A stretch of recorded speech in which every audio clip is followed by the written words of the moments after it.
দুপুরবেলা তরকারিতে একটু লবণ বেশি হওয়ায় ভরা মজলিসে আমার শাশুড়ি মা মাংসের গরম বাটিটা যখন আমার শরীরের উপর ছুঁড়ে মারলেন, ছলছল চোখ নিয়ে মনে তখন একটাই প্রশ্ন জেগে উঠেছিল।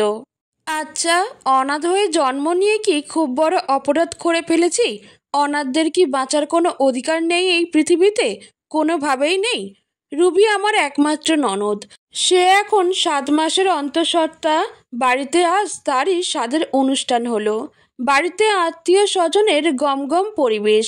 ভোরবেলা ঘুম থেকে উঠে রান্নাবান্নার সমস্ত কাজ একা হাতে সামলিয়েছি। গরুর মাংস, খাসির রেজালা, মুরগির রোস্ট, গলদা চিংড়ির ভুনা, বড় মাছের মুড়িঘণ্ট, সমস্ত রান্না নিজের হাতে করেছি।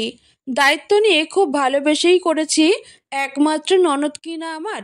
হঠাৎই মনে পাহাড় সমান আফসোস নিয়ে মনে একটা প্রশ্ন উকি দিল। মামার মুখে শুনেছি আমিও নাকি আমার মায়ের একমাত্র মেয়ে ছিলাম। বাবা আমায় আদর করে রাজকন্যা বলে ডাকত। হয়তো তার বিশাল কোনো রাজভাণ্ডার ছিল না, কিন্তু তার ছোট্ট কুটিরের রাজরানী ছিল আমার মা, আর তার রাজকন্যা আমি। খুব শখ করেই বাবা আমার নাম রেখেছিলেন রানী। আচ্ছা, আমিও তো অন্তঃসত্ত্বা। এই তো দেখতে দেখতে 5টা মাস কেটে গেল। আমার মা থাকলেও বুঝি এমন ঘটা করে আমার স্বাদের অনুষ্ঠান করত। আমাকেও এমনভাবে গরুর মাংস, খাসির মাংস, চিংড়ি মাছের ভুনা নাক ডুবিয়ে খাওয়াতো। পেটে খুব খিদে। সকাল হতে শুকনো কটা চিড়ে ছাড়া পেটে কিছু পড়েনি। ক্ষুধার যন্ত্রণায় শরীরটা কেমন অস্থির অস্থির লাগছে। ছুটে গেলাম রান্নাঘরের দিকে। দুপুরের আগে রান্নার কাজ শেষ করে গোসল করে রান্নাঘরে উকি দিতেই শুনতে পেলাম ফুপু শাশুড়ি গলার স্বর। তিনি আমার শাশুড়ির উদ্দেশ্যে বলে উঠলেন, রেহানা, তোমার বড় ছেলের বউটা তো পোয়াতি। সেই সকাল থেকেই দেখছি এই শরীরে কত খাটাখাটনি করছে। আজ না হয় আমাদের মেয়ের সাথে তাকে বসিয়ে একটু ভালো মন্দ নিজের হাতে খাইয়ে দিও। বাপ মা মরা মেয়ে, ওর বা আর কি দোষ? ফুপুর মুখে পুরো কথা শেষ হতে না হতেই গর্জে উঠলেন আমার শাশুড়ি মা। ভাতের হাঁড়ি থেকে চামচ উঠাতে উঠাতে বললেন, এত আহ্লাদ দেখায়েন না তো আপা। জন্মের কিছু বছর পরই বাপ মাকে খেয়েছে, তার এত শখ আহ্লাদের কি আছে? অনাথ এতিমদের এত আহ্লাদি হলে চলে না আপা। আপনি বরং খাবারগুলো টেবিলে নিয়ে যান, হাতে অনেক কাজ আমার। শাশুড়ির মুখে এমন কথা শুনে পেটের খিদে আর পেটে রইল না, কোথায় যেন উধাও হয়ে গেল। আঁচলের কোণায় চোখ মুছতে মুছতে নিজের ঘরে চলে গেলাম। আরমান, আমার স্বামী, তখন পেপার পড়তে ব্যস্ত। বেশ চুপচাপ স্বভাবের একজন গম্ভীর লোক। আমার ব্যাপারে তার কোনো মাথা ব্যথা নেই। আমি খেলাম কি না খেলাম সে বিষয়ে তার কোনো কৌতূহল নেই বললেই চলে। আজকাল মাঝে মাঝে তো সেও আমাকে দু একটা কড়া কটা কথাও শুনিয়ে দেয়। তার অন্যান্য সহকর্মীরা বিয়ে করে নাকি শ্বশুরবাড়ির টাকা পয়সায় রাজার হালে থাকে। তার ছোট ভাই, আমার দেবর, বেশ কিছুদিন হলো বিয়ে করেছে। প্রায়ই তার শ্বশুরবাড়ি থেকে এটা ওটা পাঠায়। এই তো আজ সকালেই আমার ছোট জায়ের বাপের বাড়ি থেকে হরেক রকম বাজার সদাই করে পাঠিয়েছে রুবির স্বাদের অনুষ্ঠানে। এই জন্যই আমার ছোট জা আমার শাশুড়ির কাছে লক্ষ্মীমন্ত্র। আর আমার স্বামী তো এসব কিছু থেকে বঞ্চিত। আর সে তো একবেলা খাবারও পায় না শ্বশুরবাড়ির। শুনেছি আমার যখন 4 বছর বয়স তখন আমার বাবা মা রোড অ্যাক্সিডেন্টে মারা যায়। দুর্ভাগ্যক্রমে বেঁচে যাই আমি। তখন থেকে খেয়ে না খেয়ে মামার ঘরেই এক কোণে পড়েছিলাম। বয়স বাড়তে লাগলো, মামার সংসারেও এক প্রকার বোঝা হয়ে দাঁড়ালাম। সারাদিন হাড়ভাঙা খাটুনি দিয়েও মামির মন জয় করতে পারিনি। শেষমেশ মামা মামির আড়ালে বেশ কষ্ট করেই 50,000 টাকা আর 4 আনা স্বর্ণ দিয়ে একজোড়া কানের দুল বানিয়ে রেখেছিলেন আমার বিয়ের জন্য। বিয়ের সময় টাকা আর কানের দুল আমার শাশুড়ি মার হাতেই তুলে দেন মামা। বিয়ের পর আর কখনো সে বাড়িতে যাওয়া হয়নি আমার।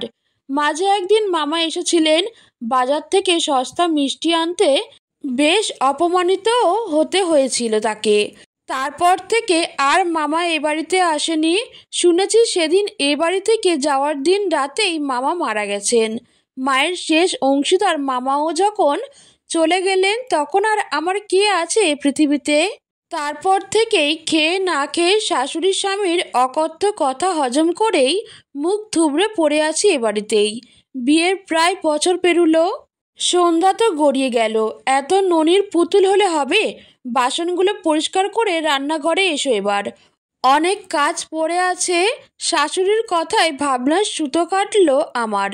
কলতলায় বসে বাসন পরিষ্কার করছিলাম। নিজেকে নিয়ে ভাবতে ভাবতে কখন যে চোখের পাতা ভিজে উঠেছে বুঝতেই পারিনি। পেটে এখনো ভীষণ খিদে, সকাল হতে আর কিচ্ছু খাওয়া হয়নি। এটো বাসন পরিষ্কার করতে করতে প্লেটের কোনায় কিছু উচ্ছিষ্ট খাবার চোখে পড়ল। গোটা দুয়েক আস্ত চিংড়ি মাছও পড়ে আছে প্লেটে। খুব লোভ হলো। ছোটবেলা থেকে চিংড়ি মাছটা আমার খুব প্রিয়, তাই আর লোভ সামলাতে পারলাম না। পেটের যন্ত্রণায় এটো খাবারগুলো মুখে তুলে নিলাম। সাথে সাথে চোখ দুটো ভীষণ বেপরোয়া হয়ে উঠল। নিজের অজান্তেই ডুকরে কেঁদে উঠলাম। আঁচলে মুখ চেপে খোলা আকাশের দিকে তাকিয়ে কেঁদে কেঁদে বলে উঠলাম, মা, মাগো, অনাথদের বুঝি কোনো সগাল্লাদ থাকতে নেই? অনাথ হতদরিদ্রের অভিশাপ মাথায় নিয়েই খুব সহজ সরলভাবেই দিনগুলো কাটছে আমার। কেটে গেল আরও 2 মাস। আমি এখন 7 মাসের অন্তঃসত্ত্বা। হাত পা ফুলে টইটুম্বুর, শরীরও বেশ ফোলা ফোলা। কাজের মাঝে তেমন স্বস্তি পাই না, তবুও স্বাচ্ছন্দ্যে সমস্ত কাজ করে যাই। আমার ঘরের মানুষটা বড্ড অগোছালো, আর দেখভাল তো আমাকেই করতে হয়। মধ্যরাত, সারা রুমে অন্ধকার, পিনপতন নীরবতা, কোথাও একটু শোরগোল নেই। থেমে থেমেই কানের কাছে ধরা দিচ্ছে পাশে শুয়ে থাকা মানুষটির নিঃশ্বাসের শব্দ। আবছা আলোতে নির্ঘুম চোখে আমিও সে মানুষটাকেই দেখে যাচ্ছি, যার হাতে শেষ আস্থা রেখে মামা আমার হাতটি তার হাতে গুজে দিয়েছিলেন। ভেবেছিলাম আর যাই হোক, এবার নিজের তো একজন মানুষ হলো, ব্যক্তিগত একজন মানুষ। এখন আমাকে নিয়ে আর আমার চিন্তা করতে হবে না। হলো তাই। আজকাল আসলেই নিজেকে নিয়ে আর চিন্তা করতে হয় না। মন মস্তিষ্কে একটা কথাই গেঁথে নিয়েছি, আল্লাহ যা করবেন ভালোর জন্যই করবেন। কি লাভ অন্যের প্রতি নির্ভর হয়ে? নিশ্চয়ই আল্লাহ উত্তম পরিকল্পনাকারী। তবুও কিছু কথা থেকে যায়, মিষ্টি কিছু যন্ত্রণা বুকের স্মৃতি হয়ে থাকে। মনে হচ্ছে এই তো বছরখানেক আগে, যেদিন আমি প্রথম বউ হয়ে এই ঘরটায় এসেছিলাম। সব কিছু কত সুন্দরভাবে সাজানো গোছানো ছিল। ফুল আর মোমবাতির আলোয় ঘরটা কি সুন্দর পরিপাটি আর পরিপূর্ণ ছিল। নগদ 50,000 টাকা আর গহনা পেয়ে আমার শাশুড়ি মাও সেদিন বলেছিলেন, আমার ঘরের লক্ষ্মী এলো এবার। বাসর রাতে আরমান আমার হাতটা ধরে বলেছিল, আমার একাকিত্বের জীবনে তোমাকে স্বাগত মহারানী। আরমানের মুখে মহারানীর নামটা শুনে সেদিন প্রথমবারের জন্য মনে হয়েছিল, বাবা আমার নামটা রানী রেখে বোধহয় ভুল করেননি। মনে অজানা সুখ উঁকি দিয়েছিল হুট করেই। বুকে জুড়ে প্রশান্তিদের টলমলো ভাব। আমি একটু হেসেছিলাম, লজ্জাও পেয়েছিলাম ভীষণ। আমাকে জড়িয়ে যখন সে কপালে প্রথম চুমুটা এঁকে দিয়েছিল, সেদিন এক মুহূর্তের জন্য মনে হয়েছিল আমি বোধহয় পৃথিবীর সৌভাগ্যবতী নারীদের মাঝে একজন। নিজের অজান্তেই মন নিজেকে নিয়ে অহংকার করে উঠেছিল। ধরেই নিয়েছিলাম তার প্রথম স্পর্শে এই বুঝি আমার অভিশপ্ত জীবনের সকল কালিমা ধুয়ে মুছে শেষ হতে চলল। আমি হয়ে গেলাম তার সোহাগী বধূ। কিন্তু সময় যে বড্ড অহংকারী, সে সেদিন হিংসে করেছিল আমার প্রতি। তাই তো সময়ের সাথে সাথে আমার সব সুখ ম্লান হতে লাগলো। শাশুড়ি অপয়া অলক্ষ্মী বলে দাবি করলো। কিছুদিন যেতে না যেতেই আরমানের জন্য আমি অভিশাপ স্বরূপ হয়ে উঠলাম। মা ছেলের একটাই আফসোস, ছেলেকে অন্যত্র বিয়ে করালে হয়তো মাসে মাসে কিংবা কদিন পর পর শ্বশুরবাড়ি থেকে এটা ওটা পেত, নিমন্ত্রণে কবজি ডুবিয়ে একটু খেতে পারত। এখন তো সেগুড়ে বালি তাদের। 7-5 ভাবতে ভাবতেই ভোর হলো। চারদিকে আজানের সুমিষ্ট প্রতিধ্বনি শোনা যাচ্ছে। আজ আর ঘুম হলো না। বিছানা ছেড়ে নামাজটা আদায় করে নিলাম। সকালের সমস্ত কাজ সেরে নিজের রুমে আসলাম। এই 1 বছরে মাটির ছোট 2টি ব্যাংকে বেশ কিছু টাকা জমিয়েছিলাম। কত হবে জানা নেই। খাটের কোণ থেকে ব্যাংকটা বের করে মাটিতে একটু জোরে লাগাতেই খুব সুন্দরভাবেই ব্যাংকটা ভেঙে 2 ভাগ হয়ে গেল। আরমানের জামা কাপড় ধোয়ার সময় সব সময় তার পকেটে কিছু না কিছু টাকা পেতাম। মাঝে মাঝে কিছু টাকা চেয়েও নিতাম। সেগুলোই 5 টাকা 10 টাকা করে বছর খানিক ধরে জমিয়েছি। ভাঙা ব্যাংক থেকে মাটিতে ছিটিয়ে পড়া টাকাগুলো তুলে গুনতে লাগলাম। মোট 4,570 টাকা জমিয়েছি। মনটা ফুরফুরে হয়ে গেল। 1 সপ্তাহ হলো রুবির ছেলে হয়েছে, ফুটফুটে ছেলে। শুনেছি খুব মিষ্টি হয়েছে দেখতে। নাম রেখেছে জায়ান। আমার ফুপু শাশুড়ি প্রথম জায়ানকে দেখে খুব বড় গলায় বলেছিলেন, রুবির ছেলেটা বড় বৌমার মতোই মিষ্টি হয়েছে দেখতে। সেই থেকে আমার শাশুড়ির চিন্তার শেষ নেই। ছেলেটার ধারে কাছেও যেতে পারলাম না এখনো। আমার শাশুড়ি ধরেই নিয়েছেন আমার মতো অপয়ার ছায়া পেলে জায়ানের নিশ্চয়ই বড় ধরনের ক্ষতি হবে। শাশুড়ির করা নির্দেশেই জায়ানকে দেখার আর সাহস হয়ে ওঠেনি। তবে আমার মতো হয়েছে দেখতে শুনে ছেলেটার প্রতি কেমন আলাদা মায়া জন্ম নিয়েছে। আচ্ছা, আমার সন্তানটা বুঝি আমার মতো হবে দেখতে, নাকি ওর বাবার মতো? এইসব ভেবেই সেদিন 101 আনমনে হেসেছিলাম। কাল হসপিটাল থেকে জায়ানকে নিয়ে বাড়ি ফিরবে রুবি। বাড়িতে জায়ানের ঘরোয়াভাবে ছোটোখাটো অনুষ্ঠান হবে।